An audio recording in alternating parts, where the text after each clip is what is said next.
on Entertainment for One podcast. And yes, this is part 2 to the Force review and reaction. Thank you for everybody that chimed in and left comments in the comment section and really inspired me to do a part 2 to my video that I posted last night on LL's new album.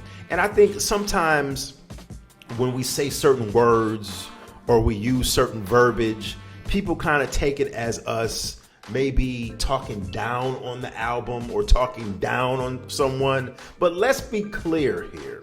Before I even go into these real quick thoughts, LL is one of my favorite hip hop artists of all time.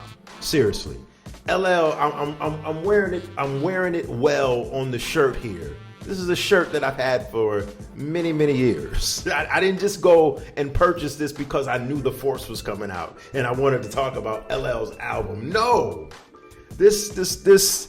I've been an LL fan since Walking with a Panther. Back when a lot of people was basically taking a dump on LL, ishing on LL, because he came out with a somewhat commercial album that talked about money, clothes, and hoes. People was really panning, not panning, that's not the word I want to use. People was taking a shit on LL back in '88 when he dropped Walking with the Panther. Let's be clear. That was literally one of my favorite LL Cool J albums because it talked about all aspects of hip hop. It talked about Def Jam in the motherland, going back to Africa. So it had some conscious songs on there. It had the bravado. It had the talk about the ladies on there. Talk about getting women on there, getting money, the street talk. That album was a real good album, and it was a mixed bag of LL and what LL represented. That's why that's one of my favorite LL albums, along with the GOAT album. Would I say that the Force album is LL Cool J's best album? No. Would I say that this is LL Cool J's best album in 24 years? Absolutely yes. This is LL Cool J's best album since The GOAT, which dropped in 99-2000. LL has since, over the last 24 years, dropped 4 albums. The Todd Smith album, it was called 10, and then he dropped his last album before this was Authentic, and then I think it was Exit 13 was like that third album. So yeah, Exit 13. LL has dropped 4 albums in the last 24 years. And this album is definitely better than those 4 albums for sure. I think this album would definitely make my top 10 of LL Cool J albums of all time. Even though, like I said, the album, if I'm giving it a rating from 1 to 5, Source Magazine rating, 5 being a hip hop classic, 1 being totally whack, it's a strong 3.5 mic album. I thought tracks, and I'm going to do a little bit of repetition here, but I thought tracks 1, like I said, 1 through 8 were very solid.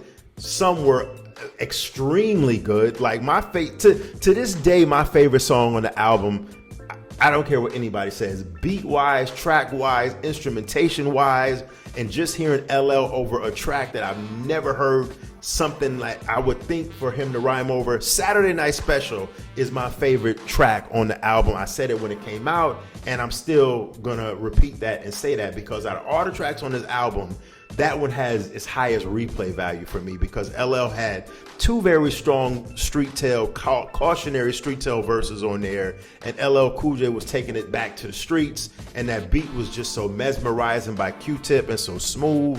30 Decembers is probably my second favorite. It's not a probably. 30 Decembers is my second favorite track on the album. Very good song. And then I'm going to keep with the stance that I said. Tracks 9 through 14 was just okay. And that's okay too. You can't expect an album to be hitting. We have exceptions, of course, to the rule. But you can't necessarily expect an album to be hitting on all cylinders and have a classic track from beginning to end.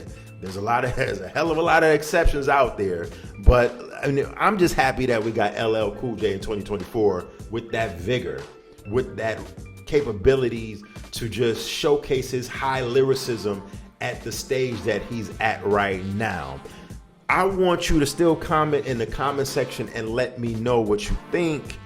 being a longtime LL Cool J fan, I was really anticipating this album, and I thought the album had a nice flow to it. The production by Q-Tip was good. It was pretty much what I expected. I thought maybe I was gonna get more Tribe Called Quest vibes on some of the songs on the album, but I think Q-Tip for the most part did a good job on the album. I could have did without the maybe the Vow, featuring the new artist. LL said he wanted to do a song with some new artists and some new blood, and that was the song The Vow, which it was just average to me. Praise Him. One thing about Praise Him, the Nas song, as I stated previously, it necessarily wasn't what I expected. The subject matter and also the beat was much more different than what I had expected. But I do like how Nas commanded that track and was rhyming over that. The drums. I do love that part of the song where everything in the beat went silent except for the drums, and Nas was just floating on there. And not Passion, that was a song that was previously out just with Proclivities.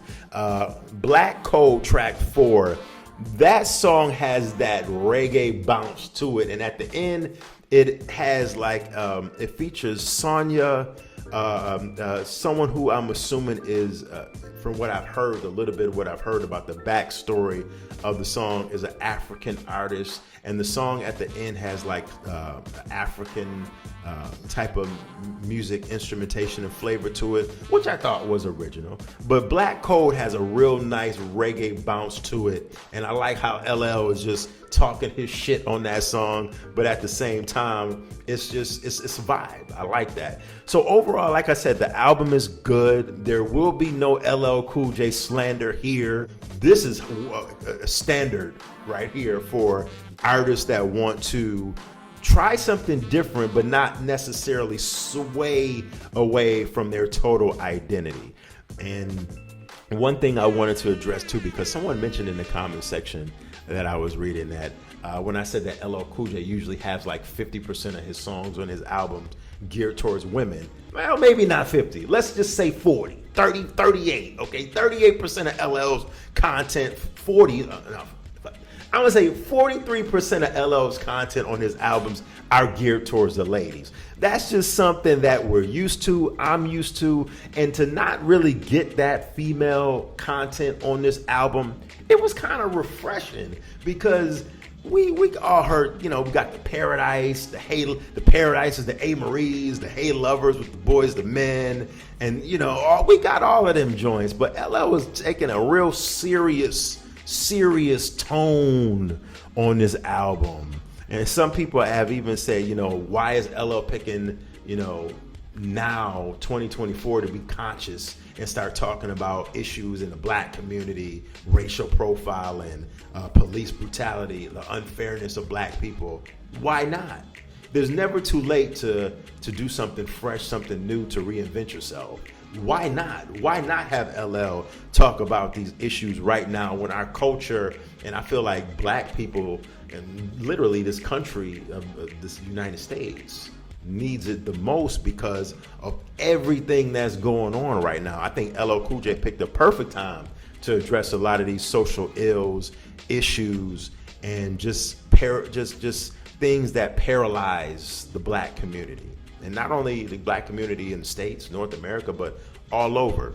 So once again, hit up that comment section. This has been the LL Cool J The Force Part 2 reaction. I can't think of anything else I really want to say about the album.